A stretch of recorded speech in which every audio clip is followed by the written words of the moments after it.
Hello again, fans, and welcome to another episode of Who Wore It Best? Jersey Royale. I'm your host, Kaleigh Krish, bringing you the facts, stats, and analytics of the best athletes in the world. But here on this show, we like to make things a little more interesting than your boring sports info channel. Here, we like our athletes to battle it out. How do we do that?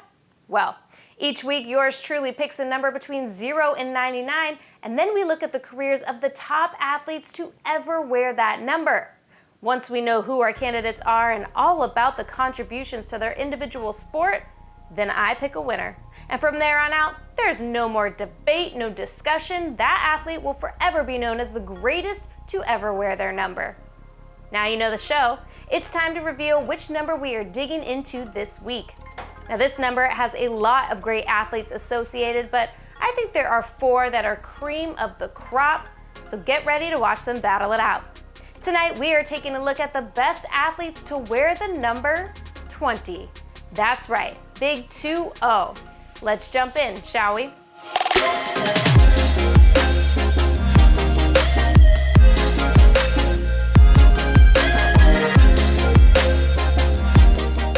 First on our list of the greatest to wear the number 20 is Phillies third baseman Mike Schmidt.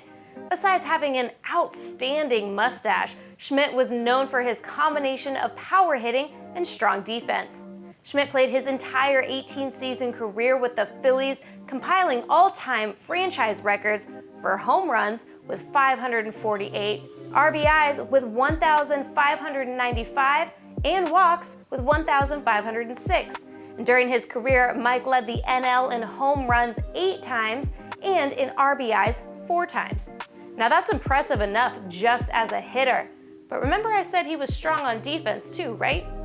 As a fielder, Schmidt won the NL Gold Glove Award for third base 10 times and was selected as an All-Star third baseman 12 times. In 1976, that was a big year for Schmidt. He started off the season hitting 12 home runs in just 15 games, including 4 in one game, becoming the 10th player in Major League history to accomplish that feat. Overall in '76, Schmidt drove in 107 runs, led the league in home runs for the 3rd year in a row with 38, and won his first of those 10 Gold Glove awards. Schmidt's performance helped lead the Phillies to a 101-win season and their first playoff appearance since 1950. You know, it wasn't bad on his wallet either, as his 1977 contract would make him the highest paid player in baseball history and the first to surpass that $500,000 mark. I mean, that seems like chump change now, right? Mike Schmidt was instrumental in the Phillies' 1980 playoff run. In the last series of the season, it was a must-win since they were tied for first in the NL East with Montreal. In Game 1, Schmidt had a sac fly in the first and a solo home run in the 6th, leading the Phillies to a 2-1 victory to secure first place. In the next game, Schmidt hit his 48th home run of the season in the 11th inning to give the Phillies a 6-4 win and clinch the division. Those 48 home runs led the National League and was 13 more than the next best. This, coupled with the league-leading 121 RBIs, Schmidt was a unanimous choice for the NL MVP, his first of 3, and he would also get his first of 6 Silver Slugger awards. The Phillies were on a roll and would win the 1980 World Series, Schmidt leading the way with his bat as he would hit 2 homers and drove in 7 runs, winning himself the World Series MVP award. I mentioned earlier some of Mike's Phillies records, but including those, he also holds quite a bit more, including games played, at-bats, plate appearances, runs scored, strikeouts, total bases, runs created, sac flies, outs, adjusted batted runs, adjusted batting wins, extra base hits, times on base, and power speed number. Damn. Schmidt is one of only 3 players to win 10 Gold Gloves and hit at least 500 home runs. The other 2 were Willie Mays and Ken Griffey Jr. But he is the only infielder to ever do it. Mike Schmidt's number 20 was retired by the Phillies in 1990, and he was also inducted as a member of the Philadelphia Baseball Wall of Fame. In 1995, on his first ballot, Schmidt was elected to the Baseball Hall of Fame with, at the time, the 4th highest voting percentage ever, 96.52. In '97, he was selected as the starting third baseman by the Baseball Writers Association of America to the MLB All-Time Team. In '99, he ranked number 28 on Sporting News' list of the 100 greatest baseball players, the highest ranking third baseman, in fact, the highest ranking player ever whose career began after 1967. What an outstanding career by Mike Schmidt, right? Now you guys really need to read up on him because there are some great stories I just didn't have time to tell. All right, that is our first man on the list. Let's roll right along into the next. And I'm actually going to do something a little different and reveal our next 2 nominees because these guys are 2 of the best safeties to ever play the game, and it's really a toss-up of who is better. I'm talking about Ed Reed and Brian Dawkins. So, in no particular order, let's start with the career of number 20, Ed Reed. Ed Reed was selected by the Baltimore Ravens in the first round of the 2002 NFL Draft and played 11 seasons for the team before bouncing to the Texans and the Jets, and then ultimately retiring with the Ravens. Reed was a records setter in college, playing for the Miami Hurricanes, and was part of the team's 2001 National Championship win. Reed still holds the record for career interceptions with 21, career interception return yards with 389, and interceptions returned for a touchdown with 5. His impressive college stats earned him a spot at the University of Miami Sports Hall of Fame, and he was inducted into the College Football Hall of Fame in 2018. Reed made an impact immediately when he joined the Ravens, becoming the starting free safety in his rookie season. In his regular season debut, Reed recorded 3 solo tackles. In Week 4, he would add on to his stats with 4 solo tackles, a pass deflection, blocked a kick, and had his first career interception. And the plays just kept rolling in, of course. As a rookie, Reed started all of 16 games. He had 85 combined tackles, 71 of those solo, 12 pass deflections, 5 interceptions, and 1 sack. Reed had another productive year the following season, in which he had 1 game where he recorded 6 combined tackles, a pass deflection, had an interception, and returned a blocked punt for a 22-yard touchdown. 2003 would mark his first Pro Bowl appearance. In 2004, Reed was named AP Defensive Player of the Year and named to another NFL Pro Bowl, this time recording 76 combined tackles, 62 of those solo, 8 pass deflections, 3 forced fumbles, 2 sacks, and a career-high 9 interceptions, including the NFL record 106-yard interception for a touchdown against the Cleveland Browns in Week 9. Reed would again break records in 2008 when he intercepted a throw by backup Eagles QB Kevin Kolb for a 107-yard touchdown. The ball he intercepted and his jersey are hanging proudly in the Pro Football Hall of Fame. In 2011, Reed would surpass previous record holder Ronnie Lott for the most multi-interception games in a career. And the next season, after a 34-yard interception return, Reed became the NFL's all-time leader in career interception return yards, where he remains today. That same year, the Ravens would make it to the Super Bowl, and with the help of Reed's 5 solo tackles, a deflected pass, and an interception, the Ravens would defeat the San Francisco 49ers 34-31. In 2015, Reed would announce his retirement from football and signed a 1-day contract with the Baltimore Ravens to officially retire with the team that saw him through his best years as one of the greatest safeties to ever play the game. In his first year of eligibility, Reed was elected to the Pro Football Hall of Fame and was also named to the NFL 100 All-Time Team. All in all, his career, Ed Reed played 174 games, had 643 tackles, 64 interceptions, 11 forced fumbles, 13 fumble recoveries, and 7 touchdowns. There you go. Now let's go straight into our next safety, Brian Dawkins.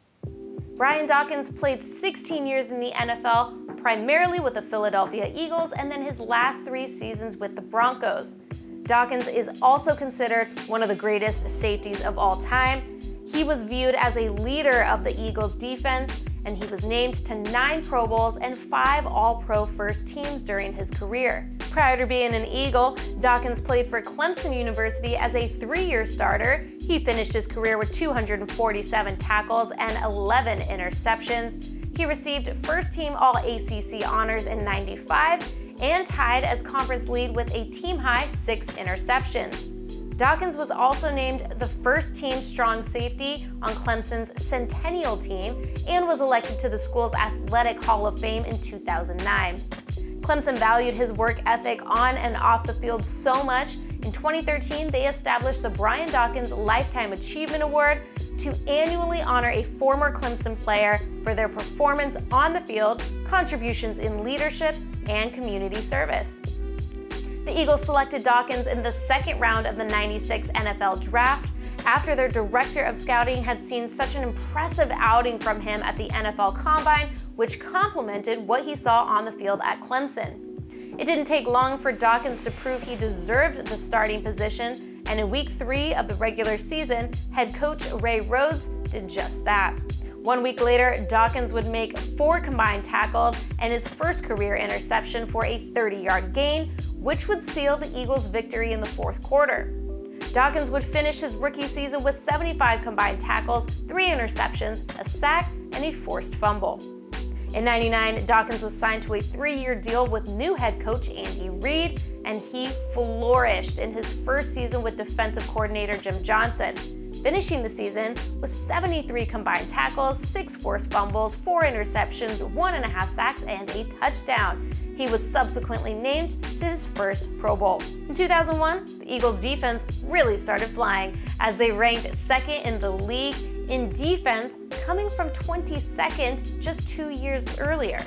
The DBs also allowed both the second fewest yards and touchdown passes in the league. And Dawkins definitely contributed to that with his 68 combined tackles, 56 of those solo, 14 passes deflected, 2 interceptions, 2 forced fumbles, 1.5 sacks, and a touchdown. In 2004, Dawkins would make his only Super Bowl appearance after 3 consecutive years of being eliminated in the NFC Championship game. However, this one didn't go so well either as they lost to Tom Brady and the Patriots, but that season was a good one for Dawkins, being named to another Pro Bowl and finishing the regular season with 64 solo tackles, 8 passes deflected, 4 interceptions, 3 sacks, and 2 forced fumbles. Dawkins started breaking records in 2008 when he joined the 20-20 club. That's 20 sacks and 20 interceptions, only the 10th NFL player in history to do so, and also joined the 30-for-30 club with 30 forced fumbles and 30 interceptions. And fun fact, he and Charles Tillman are the only players to record at least 35 of each. It was a good year to get on the record board because it would be his last with the Eagles. His first year with the Denver Broncos would prove why he is one of the best safeties to ever play the game, with a career-high 116 combined tackles, 95 of those solo, along with 11 pass deflections, 2 interceptions, and a forced fumble. In 2012, Dawkins decided to hang up the cleats. He signed a 1-day contract to retire as a member of the Philadelphia Eagles. The Eagles would retire his number 20 that same year, which is pretty substantial since the Birds have only retired 9 players' jerseys in a franchise history that goes back more than 80 years. Of course, we know Brian Dawkins would also be memorialized in the Pro Football Hall of Fame and was one of 5 players selected in 2018, alongside some familiar names like Randy Moss, Brian Urlacher, Ray Lewis, and Terrell Owens. In the span of his career, Dawkins developed a reputation as a ball-hawking safety and became the unquestioned leader of the Eagles' defense. There you have it, our third candidate for tonight's Who Wore It Best, number 20. And folks, we're not stopping there. Next up, we have the man, the myth, the legend, the big bad Barry Sanders. Barry spent 10 years in the NFL with the Detroit Lions, easily establishing himself as one of the most elusive runners in NFL history with his quickness, agility, despite only being 5'8" and 203 pounds. But how did he get there?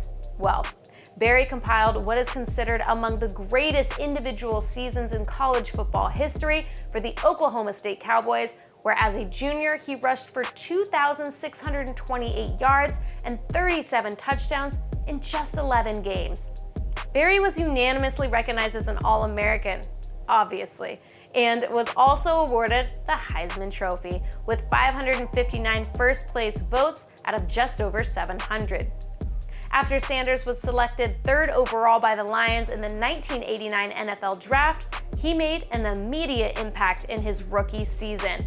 So much so, he won the NFL Offensive Rookie of the Year award. In the first game of his professional career, Sanders ran for 71 yards on 9 attempts and scored a rushing touchdown. His next game, 126 yards on 18 attempts and a TD. And in the final game of the season, Sanders scored 3 touchdowns with 158 yards on 20 attempts. Overall, he tallied up 1,470 rushing yards on 280 attempts and 14 touchdowns. His rushing total was both a franchise record as a rookie and for any running back in Lions history. That first year, he was also named to the PFWA All-Rookie Team, to his first Pro Bowl, and was named a first-team All-Pro by the Associated Press. 1990 was, of course, another great year for Sanders. He led the league in rushing yards with 1,304, he ranked 3rd in rushing touchdowns with 13, and 6th in the league in both attempts and yards per carry. He was again selected to a Pro Bowl and named an All-Pro. The next season, he would finally see a winning record for the Lions, no thanks, of course, to Barry and his 1,548 rushing yards and a massive workload of 342 attempts. He led the league in rushing touchdowns with a career high of 16. So why don't we just throw in his 3rd consecutive Pro Bowl and AP All-Pro honors? But for the first time, he would take home the Burt Bell Award, a Player of the Year award given to the Maxwell Football Club. That 12-4 season sent the Lions to the divisional round, where Sanders helped lead the team to their first postseason victory since 1957. But the NFC Championship game was a different story, as the eventual Super Bowl winning Redskins would hold Barry to just 44 yards, and unfortunately, he would never win another playoff game in his career. But let's jump to one of the most exciting years in Barry's career, 1997. Against the Buccaneers, Sanders dominated with 215 yards from 24 attempts and 2 touchdowns. He would become the 4th-ranked leader in NFL history for career rushing yards with 12,513. Against the Indianapolis Colts, B had another stellar game, compiling 24 attempts for 216 yards and 2 touchdowns, including 1 for 80 yards. With that win, Sanders became the first running back with 10 consecutive games of 100 rushing yards in a season and became the first running back to have 3 touchdowns of 80-plus yards in a season. After a game against the Chicago Bears, Sanders would again jump on the career rushing yards list, jumping up to 2nd behind Walter Payton. Now, on December 21st, 1997, Sanders entered the final game of the season with the New York Jets with just 131 yards short of reaching 2,000 rushing yards in a single season. Well, he finished the game with 23 attempts and 184 yards and a touchdown, becoming just the 3rd running back in history to surpass that 2,000 mark. That season is considered among the greatest ever by a running back. He led the league with 2,053 rushing yards from 335 attempts and 11 touchdowns. Sanders rushed for 100-plus yards in the final 14 games, an NFL record. With 2,358 total scrimmage yards, he broke the single-season record that was previously held by Marcus Allen. Sanders was, of course, named to another Pro Bowl, an AP First-Team All-Pro, and awarded another Burt Bell. Barry was also honored with his 2nd NFL Offensive Player of the Year and the NFL MVP award, which he co-won with my man Brett Favre. In 1999, the day before training camp was set to start, Barry Sanders announced his retirement from football by faxing a letter to the Wichita Eagle, his hometown newspaper. And if you don't know what a fax is, hit pause, go Google it, and come back to me. Sanders shocked many people with his decision, but was able to do something that not many players can say: retire healthy. His final career rushing yards, 15,269, the most ever by any NFL player in a 10-year span. He retired just 1,457 rushing yards short of Walter Payton's record, a career stat that he definitely would have passed had he continued playing. Barry Sanders still holds a number of records, including seasons with 1,500 or more yards rushing, consecutive games with 100-plus yards rushing, games with 100-plus yards rushing in a season, 150-plus yards rushing games, 150-plus scrimmage yard games, and he was the first running back to have two 80-plus yard touchdown runs in a single game. All in all, Barry accumulated some pretty impressive awards, as well as a few you already know, like the NFL MVP, two-time NFL Offensive Player of the Year, four-time NFL Rushing Champion, NFL Rushing Touchdowns Leader, 10-time Pro Bowler, and so on and so on. In 2004, his number 20 was retired by the Lions, and as the second youngest player ever, he was enshrined in the Pro Football Hall of Fame. And there are plenty of more awards and honors that he has received over the years, even since his retirement, proving to be one of the best. Whew, y'all. There are a number of other great athletes to wear the number 20, and we just can't recognize them all, but I encourage you to look up guys like baseball's Frank Robinson, hockey's Luc Robitaille, NASCAR's Tony Stewart, and basketball's Manu Ginobili. And of course, there are others.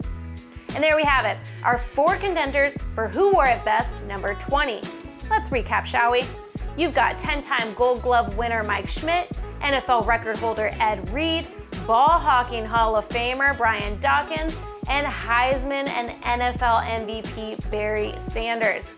Now, before we get to the winner of this week's Who Wore It Best, and so you can't say you don't know where to find my previous episodes, head on over to Titan Media Collective YouTube page, hit subscribe, then go to the Who Wore It Best playlist and watch as many episodes as your little heart desires.